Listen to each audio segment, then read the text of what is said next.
views and opinions expressed in this program are those of the participants and do not necessarily reflect the views of BronxNet or the program underwriters. Hello everyone, welcome to Open BxRx Remote, brought to you from my living workspace, Chari Executive Suite. I'm Rhina Valentin, your host of Café con Leche every Friday. Here's what's coming up in today's show. Leading things off, we'll learn different ways we can heal trauma through mind and body when we speak to wellness and fitness expert about her latest book, Healing Trauma with Yoga. After that, we'll hear about the LGBT Center Community Casework Program that supports survivors of trauma.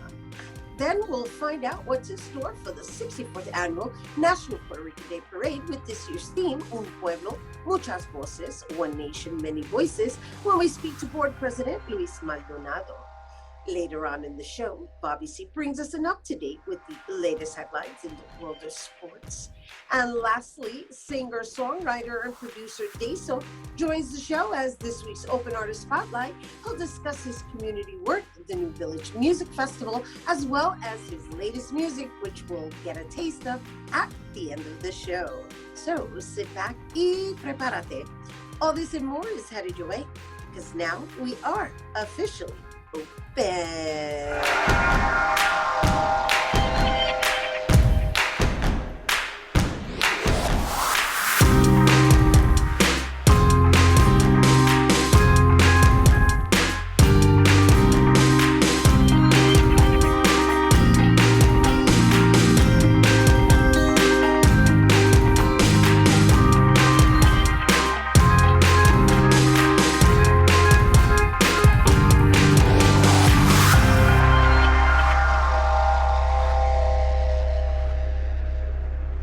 Hey everyone, welcome to Open. I'm Rhina Valentin, your host of Café con Leche for the next hour, encouraging you to get social with us online. That is, tweet us and follow us on Instagram at BronxNet TV and like us on Facebook at Open BronxNet Television. And of course, while you're there, follow moi on FB, Twitter, Instagram, Insta Stories, and LinkedIn at Rhina Valentin. Our first guest has been redefining fitness and wellness in America with her inclusive yoga for the past over 22 years.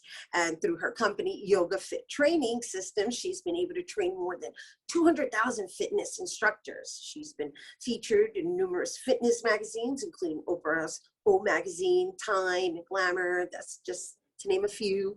And today she joins us to discuss her latest book, Healing Trauma with Yoga, which offers a deep understanding of the physiological, psychological, and emotional changes brought on by trauma and depression, while offering healing techniques to survive and thrive through these conditions.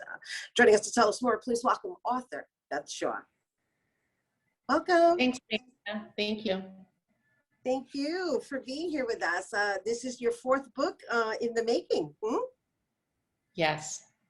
And the title is quite, it's very profound and quite appropriate during this particular time that we've all been enduring.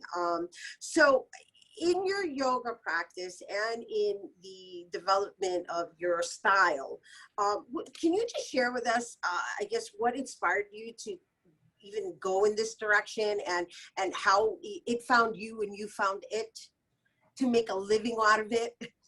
Well, it definitely found me. I taught myself how to do guided meditation and imagery at age 6 because I suffer from horrible migraine headaches. And unfortunately, I grew up in a family where no one was very invested in what was going on with me. So I would get these migraines.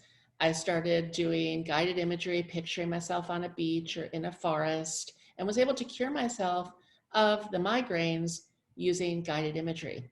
I started doing yoga poses as a child. I didn't really know what they were, but I did them. I've been working out in health clubs since age 15. And then one day in college when I was stretching, I got an insight that I would be very successful in the health and fitness industry. So I moved to California from New York City right after college. I started practicing formal yoga. The name Yoga Fit came to me on a bike ride. I trademarked it. One of my students was an investment guy who was also Chinese and into Tai Chi. He helped me raise some angel funding. We incorporated as a school in 1997. And I've been doing Yoga Fit ever since. Wow, that's amazing. Thanks for that real quick summarized version of the trajectory. And so Yoga Fit, let's talk about that title itself. Is it strictly yoga, or is it fused with other techniques inside of it? Because I watched one of your videos and I noticed that there was music attached to the actual stretching, and usually yoga's kind of more on the quiet and meditation side. So can you just give us a little insight? Well, the yoga fit style in and of itself mirrors the group exercise model of warm up, work, and cool down. So it's very smooth and very fluid. Can be done with music, without music. As a school now, we have over 75 different educational programs, everything from trauma-based yoga programs to a lot of children's programs, yoga as healthcare, yoga as therapy, a lot of mental wellness programs we're doing now, mental wellness webinars, working with corporations and schools. So we really run the gamut of yoga, meditation, mindfulness, Ayurveda, sound healing, really anything to do with mind, body, health. And so this book, your latest book, Healing Trauma with Yoga, you shared something personal in your upbringing that just basically could be the case with someone who may be watching with regards to not being dressed or paid attention to with whatever they may be going through. And I want to say more toward, I'm gearing this more towards the next generation, because they've had to do a lot and endure a lot with this virtual learning and the social distancing, and not even, they already have enough pressure growing, and then to have this on top of it, like, what would you, is this a book that they would be able to read? Yeah, this is a very simple, user-friendly book that anybody who can read can read.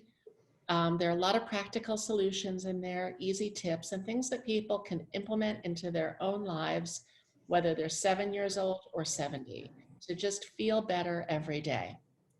And so let's just talk about how people usually reach out to someone to help them, and the fact that you actually encourage people to learn how to take their own health into their own hands. Let's just talk about why that's so important. Well, look, at the end of the day, we're all responsible for our own health, physically and mentally. And oftentimes, like with physical health, by the time people go to a doctor, they're pretty sick. So my mission in life really is to empower individuals to take their health into their own hands. And my job is to give them as many tools as possible for them to do that. And so we're talking about preventative medicine, right? Because Yeah. medicine doesn't necessarily come in the form of pharmaceuticals. You know, this is Eastern medicine. And so what could people do just on, simply, you know, on a simplified level to initiate that dialogue between mind and body? They can start with just some easy body awareness techniques, like lying down for 10 minutes and doing a body scan and noticing how their bodies feel from the soles of their feet to the crown of their head, noticing where they might feel tension or anxiety in their body, breathing into those areas, doing some deep breath work to do some releasing. Something as simple as making your exhalations twice as long as your inhalations can take you from your sympathetic nervous system, which is fight or flight, into rest and digest, which is your parasympathetic nervous system. So we can calm our minds down just by doing a simple breathing technique of exhaling double the amount that you would inhale.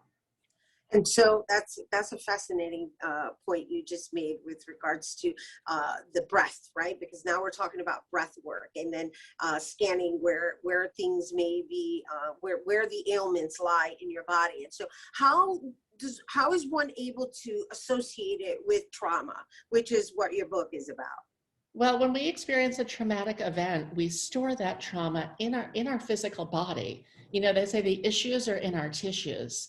So in our bodies, we store the trauma, and we have some very simple releasing techniques in the book that will release trauma from your body without you even having to talk about it. We work a lot with the vagus nerve and releasing the vagus nerve. Again, there's one specific exercise, and I had a friend growing up in New York City She was a war correspondent in Iraq, had a lot of trauma, and then her brother, who was my first boyfriend, coincidentally, died of a widowmaker heart attack. She had to raise his kids. She had a tremendous amount of trauma. I took her to one of our Yoga Fit Warriors trainings. She was able to get off her medication within a couple of weeks. So, you know, it works. Okay, so the medication you're talking about, I'm going to assume is medication she was taking for PTSD? For anxiety, yes. For anxiety, right? So anxiety, and usually anxiety comes from like trauma, right? Yeah. Or something that's Yeah. stored in your body, which is the conversation we're having. I just want clarity, and I want them to understand, because again, during May, which May is the Mental Health Awareness Month, we had a lot of psychologists on air, and they were sharing how there's so many levels of anxiety in which all of us are dealing with right now in some form or another, that we're all on the spectrum. And so this kind of work is actually just coming to terms with what you can do to be preventative or take initiative and just not allowing it to expand and become any worse. Yeah, I think the key, Rhina, is to really recognize that it's there, acknowledge its existence, know that it will pass, but know that it's going to pass quicker if you take proactive action to make it pass. You know, I've struggled with depression my entire life. Yesterday was a bad day. I just sat with it. I said, tomorrow's probably going to be different. But I also went to the gym. I did some yoga. I stood on my head. I did a little bit of meditation, you know? Yeah, no, it's great that you're sharing it on that level, because just in the trauma and the poses and the being with self and that quiet time and just really taking into just taking matters into your own hand from this perspective of establishing a relationship with yourself. Yeah, that relationship with the self is the most profound relationship that we'll ever have. And so what would you like to leave people with before we go? I would like to leave them with that dealing with anxiety and dealing with depression are two different animals. Depression is usually focused on the past, whereas in anxiety, we're focused on the future. If we can try to stay in the present moment best as possible and take some action around what we're feeling, we can heal ourselves, because our health is our most valuable asset on every level. Beautiful. Wow. Thank you so much for that mindful advice, Beth Shaw. And you guys, once again, for Beth Shaw's Healing Trauma with Yoga, it is available on Amazon. And for more on Yoga Fit, you can visit bethshaw.com. All right, don't go anywhere. We have to take a quick break, but when we come back, we're going to learn about a program the LGBTQ Center is doing to help those dealing with trauma. Don't go anywhere. Thank you.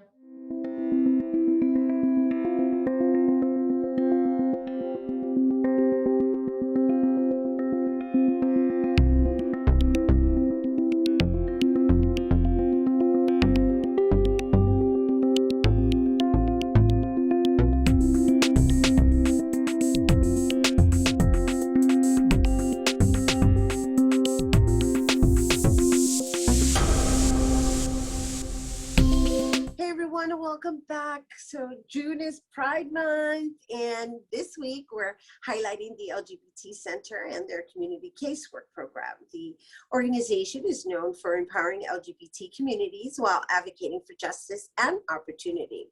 Their latest program, Community Casework, centers on supporting survivors of trauma, addressing various areas during and after a traumatic experience. And joining us to tell us more, please welcome the Director of Support Services, Natalie Chara.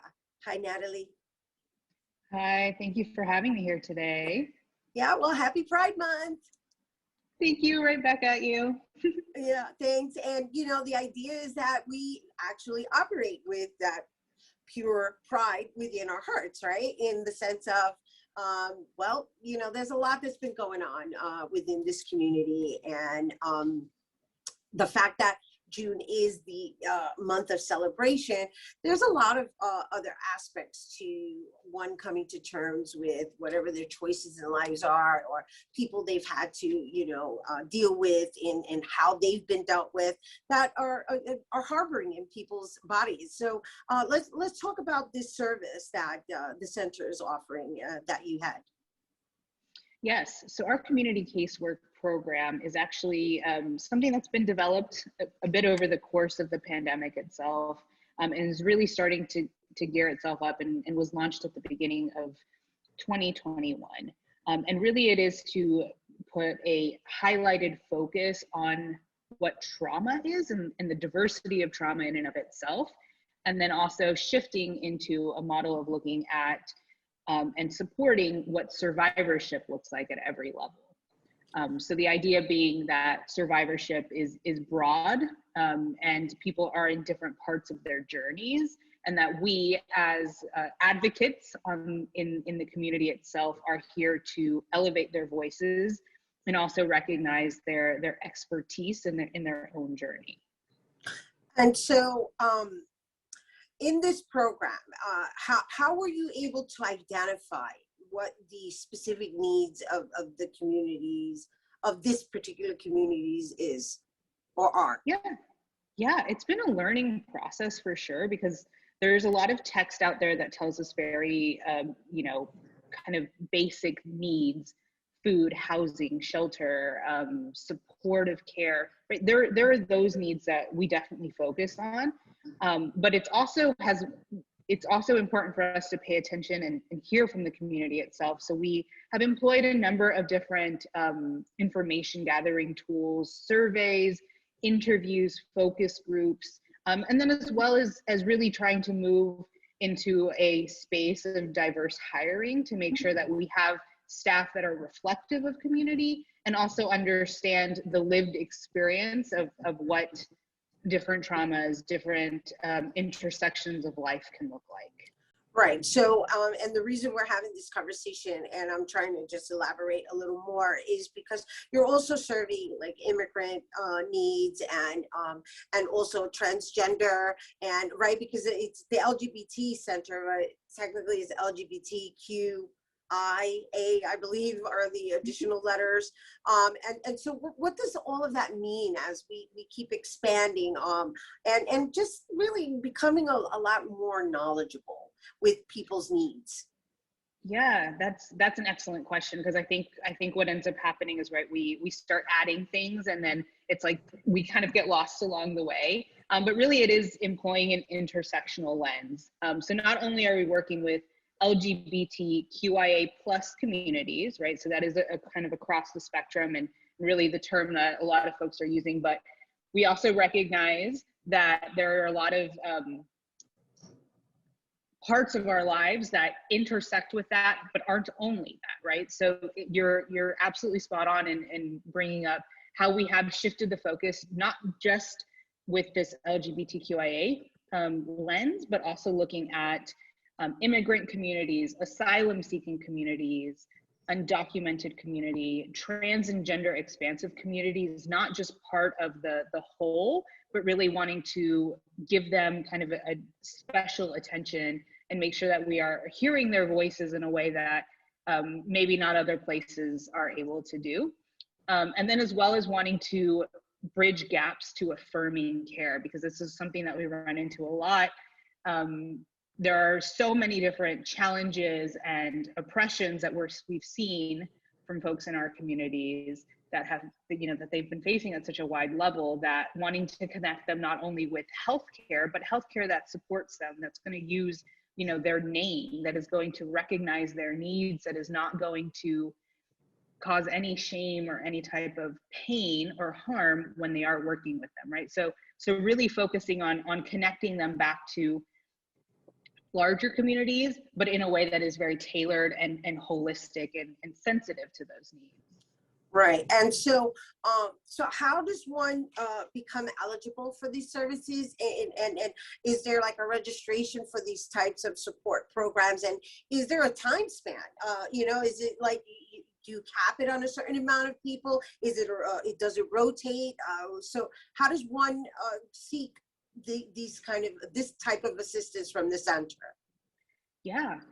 So we've actually built this program to be as low threshold and as low eligibility or requirements as needed, because again, we recognize that the first time meeting somebody during an intake, they're not going to sit there and tell us everything that has happened, right?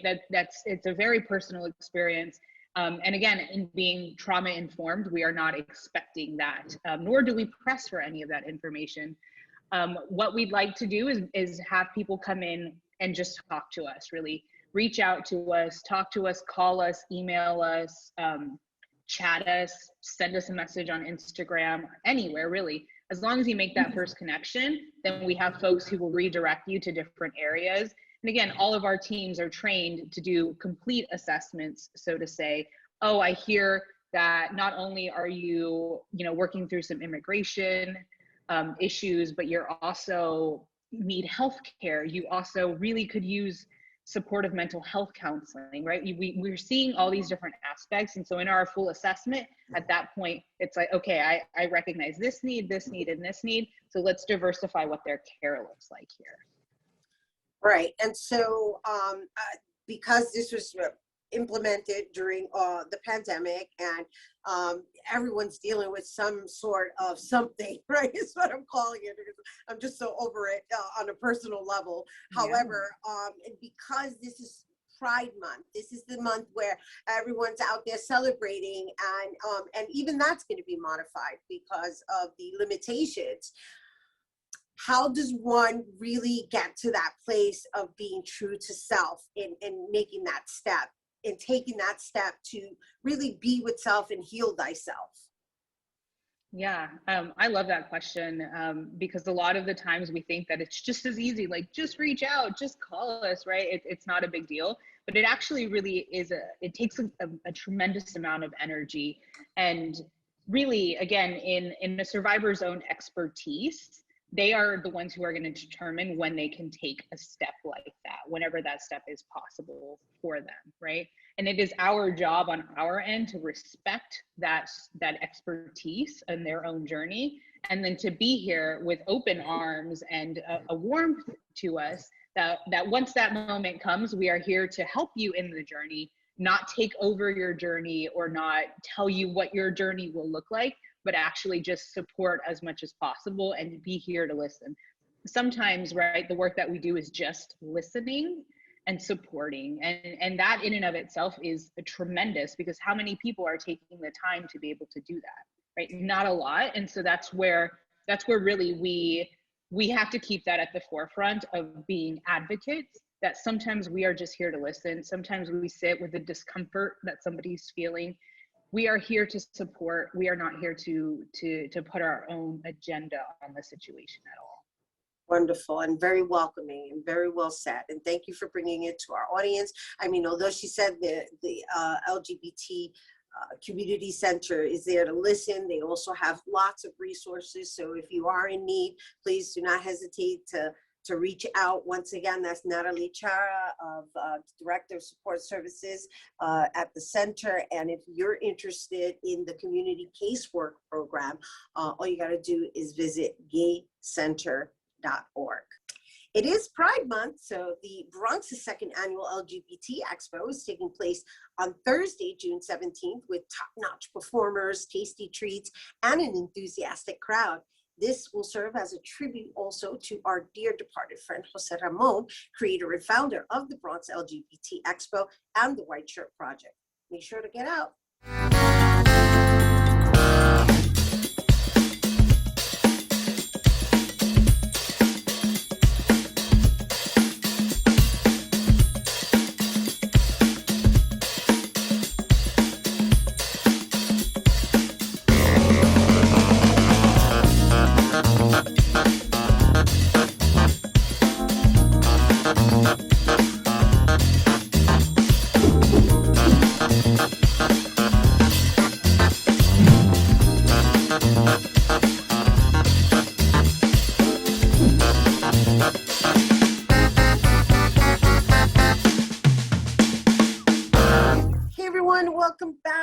the National Puerto Rican Day Parade, it's one of the largest and most anticipated events celebrating Puerto Rican culture. And this year marks its 64th annual with its theme, Un Pueblo, Muchas Voces, One Nation, Many Voices, celebrating the creativity and diversity of thought in Puerto Rico and across the diaspora.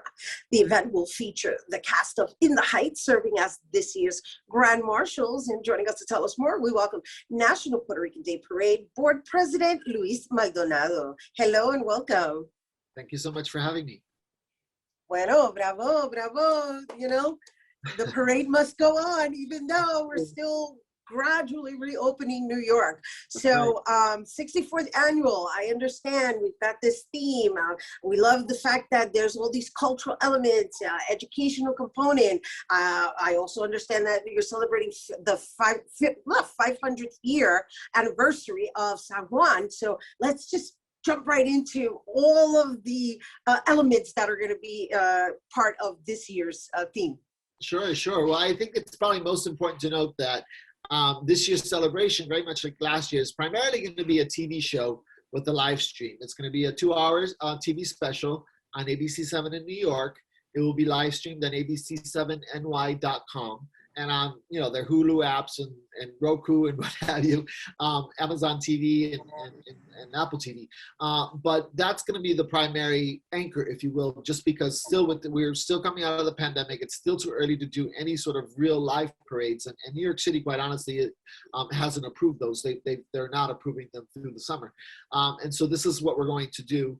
Very much like last year. As you mentioned, the Grand Marshals this year is going to be the cast of In the Heights, just given the monumental nature of the film, the fact that it is primarily an all Latino cast for the most part, with several Puerto Ricans in lead roles, including Lin-Manuel, Jimmy Smits, Gregory Diaz, and then obviously written by Kiara Alegría Judas, another Puerto Rican that is from Philadelphia, and she wrote the book and then helped with the screenplay adaptations and the Broadway adaptation.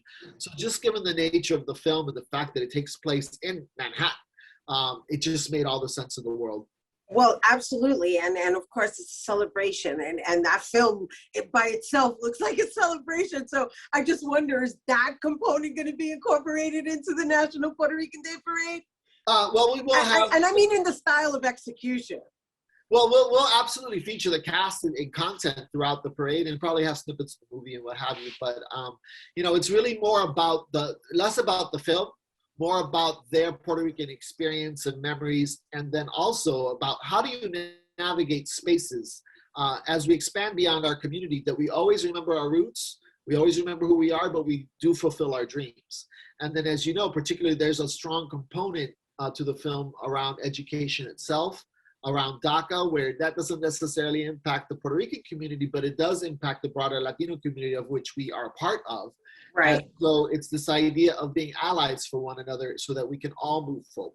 Absolutely. And that's a wonderful segue into the scholarship programs that are offered within this the actual parade. So, I want to make it clear to everyone that, yes, while we have this parade that we usually go out on Fifth Avenue and celebrate, since you becoming president and this new board has taken this opportunity to educate the diaspora and abroad on anything that is part of our development, right? That is part of our culture, that we may not necessarily be raised in knowing. And so the fact that you are offering scholarships to the next generation based on their knowledge, let's just talk a little bit about that so that they understand, like, there's this another element to the celebration in celebrating each other, but also really enriching our knowledge when it comes to the culture.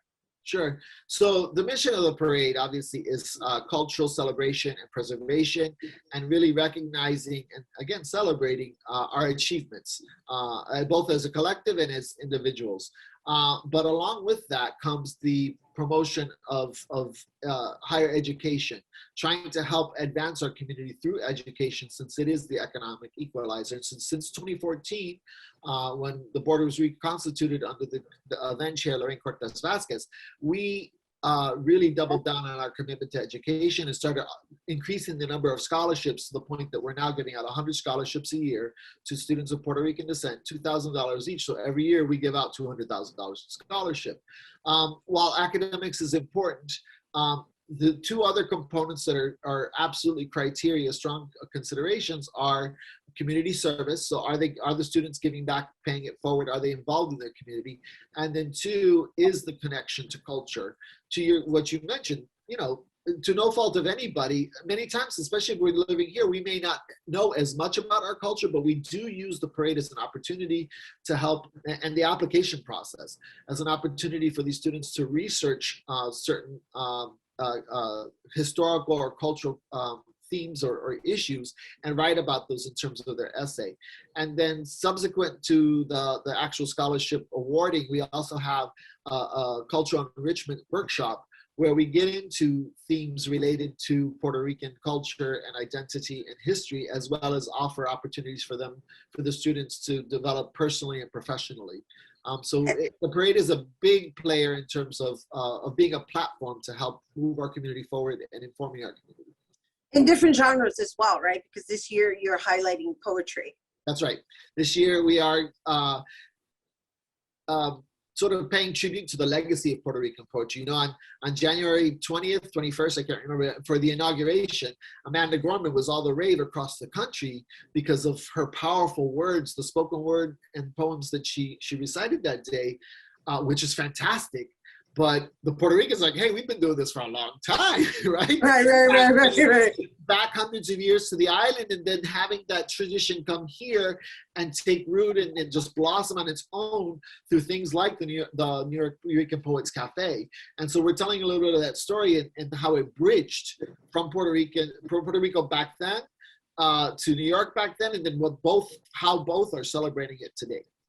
That's beautiful. And in addition to that, I know that there's just cultural elements. Once again, in Puerto Rico, I'm reading here, you're going to be educating people on the Puerto Rican Paso Fino, which is an iconic breed of horse.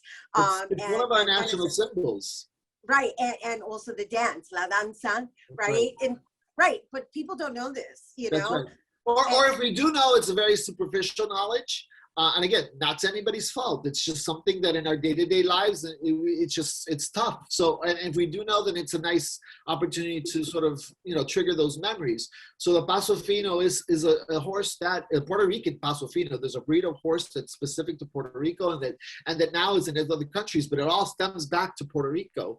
And so we're telling that story because it is a little bit of an enigma for many people. You sort of know about it, but don't know. And then why do they walk that way? And how are they used, et cetera, et cetera. And then with La Danza, it's another one of those genres of music and dance that fits very nicely with the 500th anniversary of San Juan, which San Juan is the oldest city in the U.S.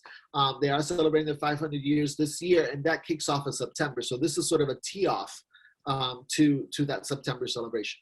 To that September celebration. So it's kind of like, okay, here's a little taste, and then we're going to go celebrate again in September. Well, yeah, and part of it too, again, is with health and safety in mind. And yes, it's probably still a little bit too early to jump on a plane and go down to Puerto Rico, but we want to give folks a little bit of a heads up in terms of what's coming so that they can start making their travel plans. Again, we also use the parade to champion economic development in Puerto Rico, particularly for small businesses, but also as it pertains to tourism. And so this is one of those ways that we can sort of, spark some interest and get folks to go down and visit when the time is. Yeah, it's wonderful to amplify the voices and just be representation of the island. And so the parade, I understand, is being hosted by Joe Torres, David Navarro, and Sunny Huston. That's right. That's correct. And that's probably now the 4th or 5th year. Ever since we started partnering with ABC7, we got the Puerto Rican talent on staff. And luckily, they have lots of high caliber Puerto Rican talent to host our show. And we're so grateful for them. Wonderful. And thank you for bringing it to our viewers. Luis Maldonado, president of the National Puerto Rican Day Parade Board. And you guys, if you're interested in viewing the 64th annual National Puerto Rican Day Parade, it's going to broadcast on Sunday, June 13th on Channel 7, WABC from 12 to 2 p.m. And for more information, you can visit nprdpinc.com. All right, don't go anywhere because Bobby C's Weekly Sports Roundup is coming up next.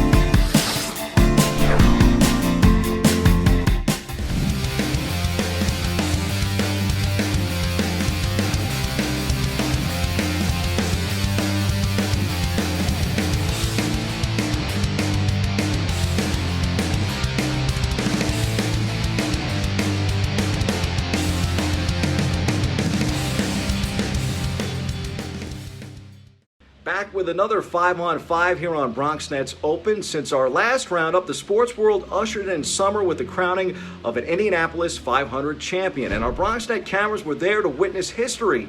Not only was it the largest sporting event since the coronavirus pandemic rocked our universe in March of 2020, but 140,000 spectators saw Elio Castro Neves gain immortality. He becomes just the fourth four-time Indy 500 winner, joining AJ Foyt, Al Unser, and Rick Mears. It was also a win for the old guys. Elio is 46. 5 of the top 10 finishers are 37 or older. Not bad for an old guy. Here's more from the 500.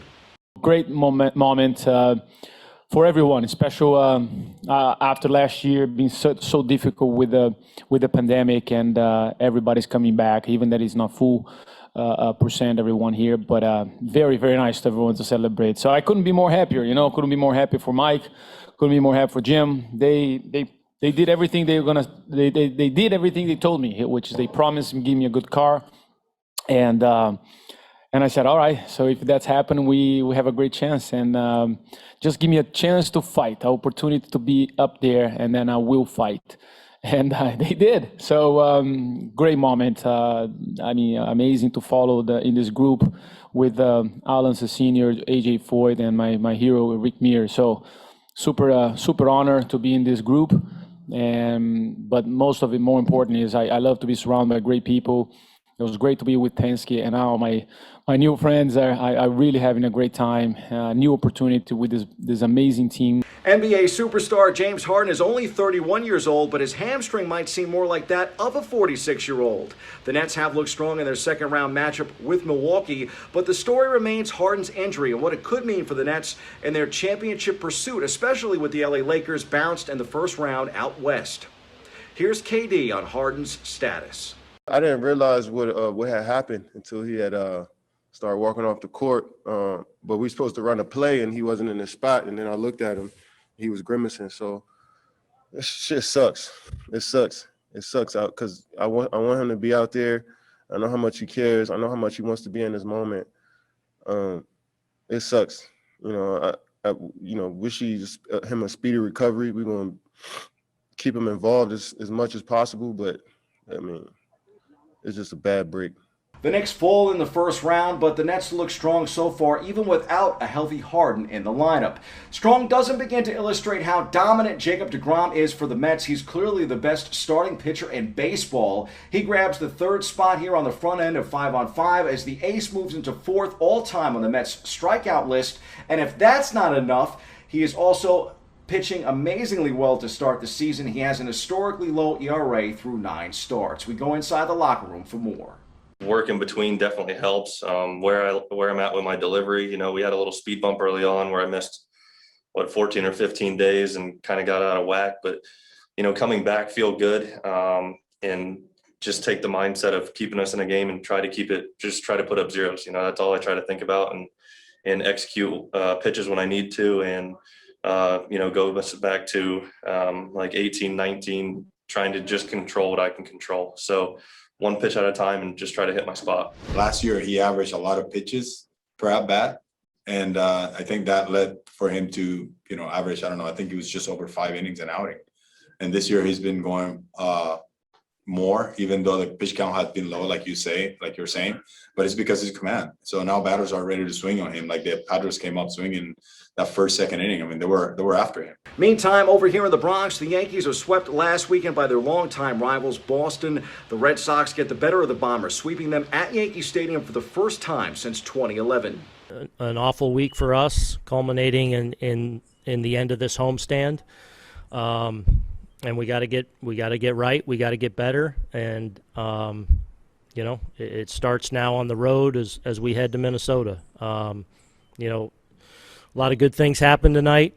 Able to put some pressure on them early, build a little bit of a lead. Domingo threw the ball well, and then they held us down for a while. A lot of big at bats late, but we gotta find a way to start scratching out some W's.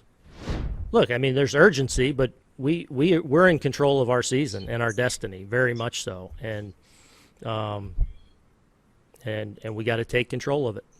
A season from now, we'll be looking over at the Duke bench and won't see Coach K. The legendary college basketball coach is retiring at the end of next season. We asked college basketball insider Adam Zagoria about Coach K's legacy on the latest Step in the Arena podcast. Coach K, obviously his legacy there is incredible. With both the national team winning 3 gold medals as a head coach and 5 NCAA championships at Duke. And, a lot of the Kentucky guys and people like to rip Duke for kind of producing busts in the NBA, which, there have been some.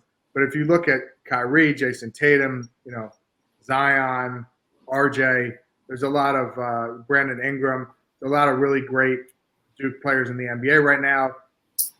And from a recruiting standpoint, back in the day, you guys remember Duke used to get, program guys, right? Jay Billis and guys who were there for 4 years. And Coach K kind of took a page out of John Calipari's book at Kentucky about, 10 years ago and started getting more of the one-and-done guys. And Duke in 2015 had Jahlil Okafor, Justice Winslow, and Tyus Jones, and they won a title with a bunch of one-and-dones. And that's hard to do. So, Coach K, I think part of it is he's a little tired of all the changes and the transfer portal and all that, and he wants to spend time with his grandkids and his family. There's 5 stories that you may have missed. Here's 5 stories to watch out for this weekend. UFC 263 goes down Saturday night in Arizona. There's been plenty of buzz from the fight world, especially with Logan Paul going the distance with Floyd Mayweather in a boxing exhibition last weekend. Money Mayweather finished him with a knockout, but really should consider doing some mixed martial arts. That might be the only way that we eventually, if ever, see Floyd Mayweather lose a fight. I'm pretty sure I'd rather pay money to see that anyway. Grabbing the second spot on the back end of 5-on-5, the Yankees will take the short trip to Philly to face former manager Joe Girardi. This weekend, the Bombers take on the Phillies Saturday and Sunday. Meanwhile, the first-place Mets host the young and exciting San Diego Padres this weekend at Citi Field in Queens. Coming in at number 4, the new Superstar Racing Experience, also simply known as SRX, goes down in Connecticut Saturday night. Tickets are sold out, but our BronxNet cameras will have you covered. It's the debut of the series featuring a star-studded lineup of racing greats: Tony Stewart, Bobby Labonte, Paul Tracy, Tony Kanaan, Willie T. Ribbs, Mark Webber, Marco Andretti, and even the new Indy 500 winner himself, Elio, just to name a few. You can watch all of the action Saturday night on CBS Sports. It's been a great few weeks for the locals with the Knicks, Nets, and Islanders in the postseason and the Yankees and Mets in the playoff conversation. You'll want to tune in for more NBA and NHL playoffs action this weekend, too. We are drawing closer to crowning champions in both of those leagues. Check your local listings for more. That's 5-on-5. We hit the C-list for a cool sports trip for you and the family this summer.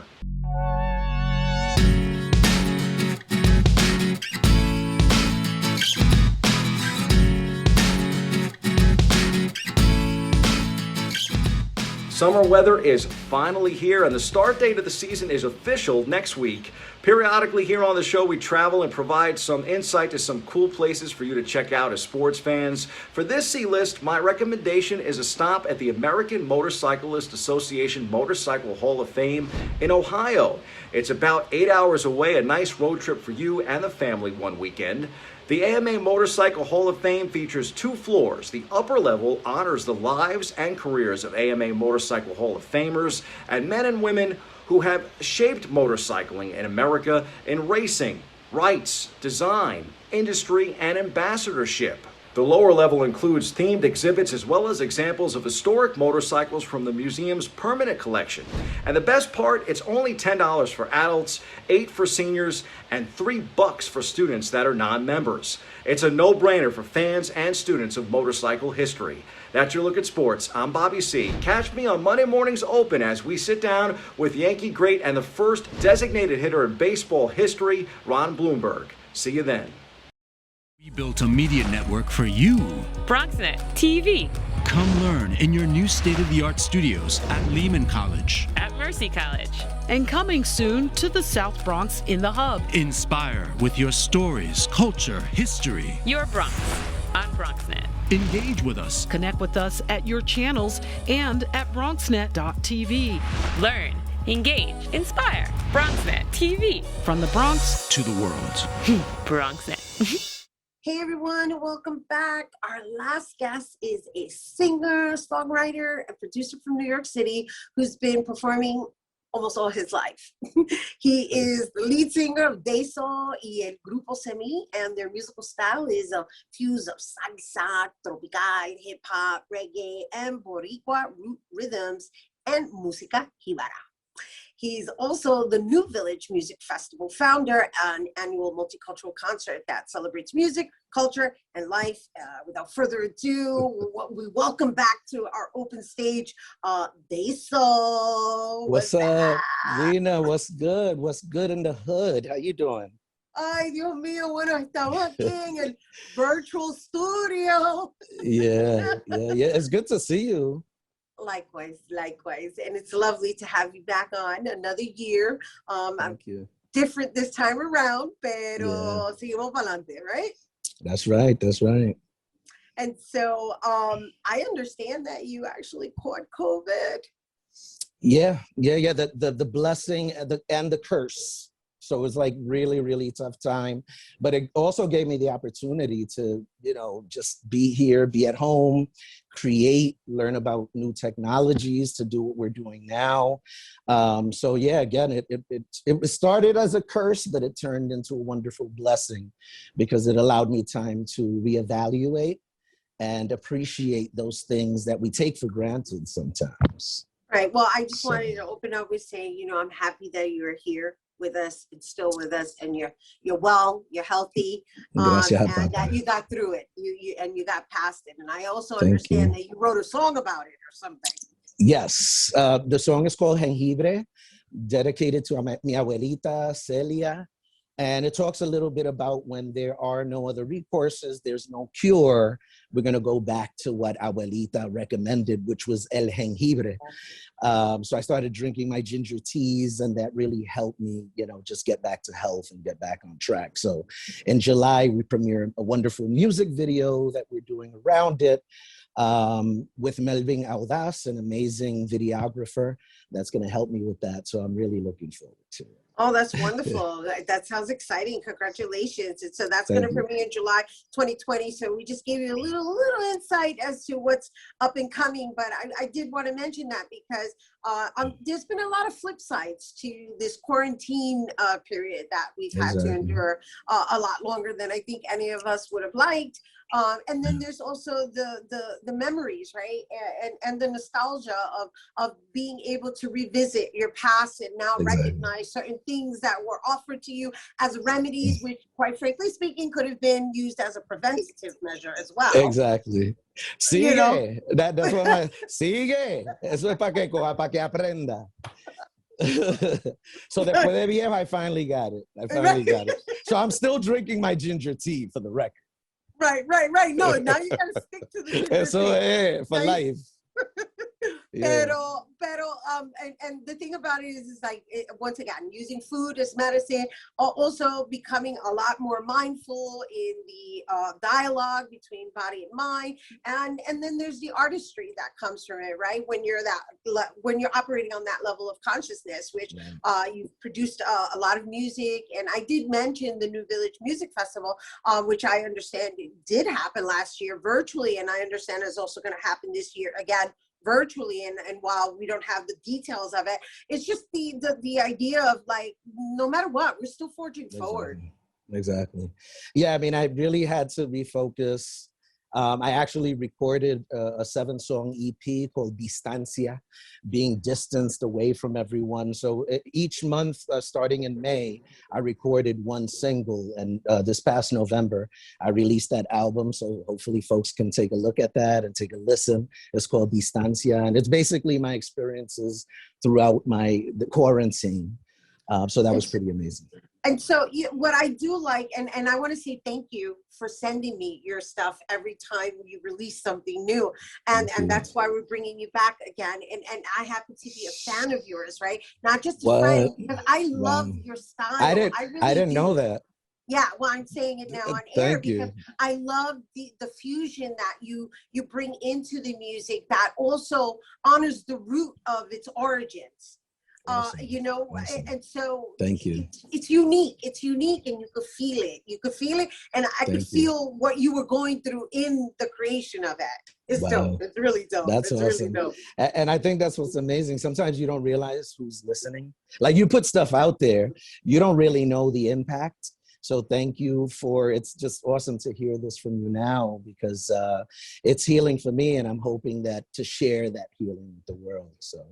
Yeah, and then there's the other aspect of who you are, right? The producer who also discovers other artists that also bring that too, which is why you have the New Village Music Festival.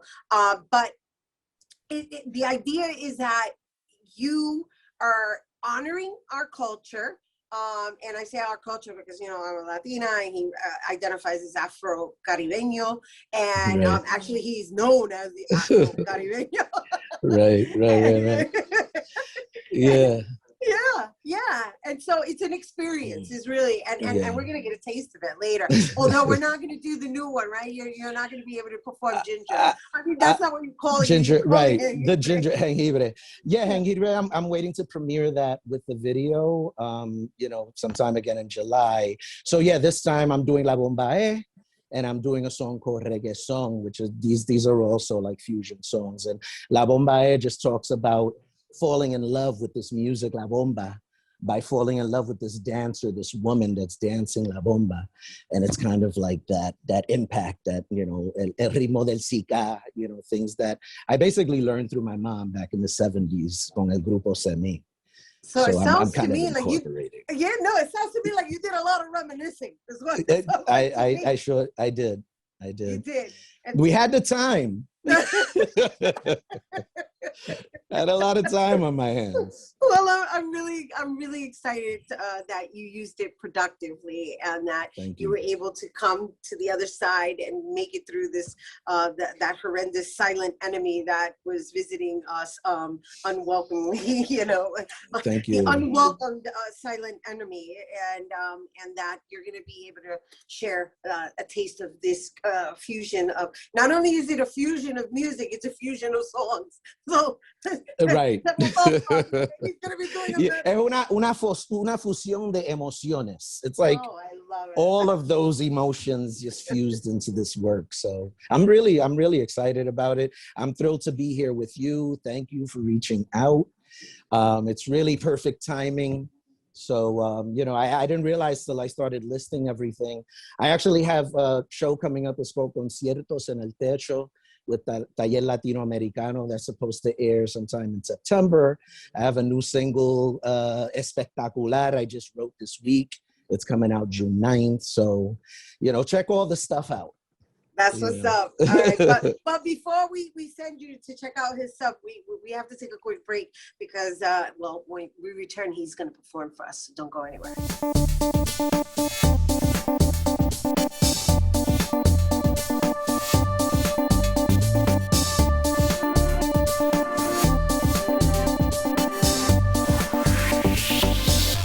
Here now to perform La Bomba Es y Reggaeton. Please welcome Daso. Eres la mujer más bella, yo daré todo por ella. Es la bella de Quisqueya, pura y color canela.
en mil pasiones infinitos.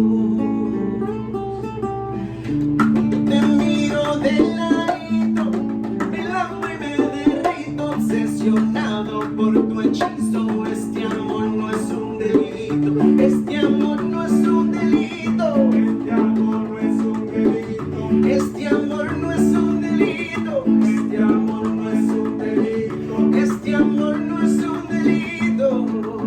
Sigo luchando por tu corazón, amor. Este amor no es un delito, este amor no es un delito, este amor no es un delito, este amor no es un delito, este amor no es un delito. Sigo luchando por tu corazón, amor.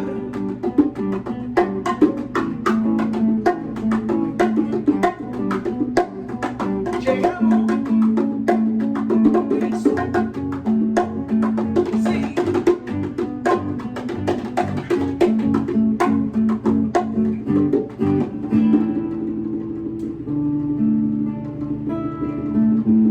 Lole, lole, lole, lolai. Lai, lo, lai, lo. Lole, lole, lole, lolai. Este amor no es un delito, este amor no es un delito, este amor no es un delito, este amor no es un delito, este amor no es un delito, este amor no es un delito. Sigo luchando por tu corazón, amor. Hay una negra rencor que me ha robado el corazón con su saoco y sabor. ¿Cómo controlas el tambor? Hey, ataca, morena, ataca, morena, ataca, morena. Cuando te repican, como te menea, ataca, morena, ataca, morena, ataca, morena. Cuando te repican, como te menea. La bomba, la bomba, la bomba, contigo, contigo, contigo fue. Con ese ritmo yo me enamoré. Quiero bailar contigo. Con ella fue, yo me enamoré. Del Zika y Cuembe. La bomba, la bomba, la bomba, si yo te quiero ver. Allá en mi querida Loíza, a donde me arropa la brisa. La bomba, la bomba, la bomba, la bomba, la bomba, la bomba, la bomba, la bomba, la bomba, la bomba, la bomba, la bomba, la bomba, la bomba. La Bombay, wepa. Woo! Thanks for the medley, Daso. Woo! You guys, for more on Daso, be sure to check them out on Instagram at Daso Monster.